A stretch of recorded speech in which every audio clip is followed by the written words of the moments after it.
আজকের topic September 2024 16 তারিখ থেকে 30 তারিখ কীরকম যাবে তার প্রেডিকশান জন্ম নক্ষত্র অনুযায়ী। এবার আমি শুরু করছি। অশ্বিনী নক্ষত্র, উচ্চশিক্ষা, বিয়ের যোগ, সম্পত্তি লাভ, কর্মলাভের সম্ভাবনা। ভরণী নক্ষত্র, দূরযাত্রা, বিয়ের যোগ, কর্মলাভ, বহু ব্যয়ের সম্ভাবনা। কৃত্তিকা নক্ষত্র, উপার্জন বৃদ্ধি, গুরুজনের শরীর সমস্যা এবং কর্মপ্রাপ্তি যোগ। রোহিণী নক্ষত্র, দুর্ঘটনা, চাকরি সমস্যা, বহু ব্যয় এবং সাবধানতা অবলম্বন করে চলতে হবে। মৃগশিরা নক্ষত্র, সাংসারিক অশান্তি, সন্তান নিয়ে চিন্তা, শত্রুতা এবং ব্যয়। আদ্রা নক্ষত্র, কর্মলাভ, শুভপ্রাপ্তি, শরীর ভোগাবে।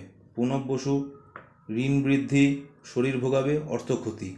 পুষা নক্ষত্র, আর্থিক সমস্যা, কর্ম সমস্যা, শরীর ভোগাবে। অশ্লেষা নক্ষত্র, ভুল সিদ্ধান্তের সমস্যা, কর্মলাভ, দূরযাত্রা।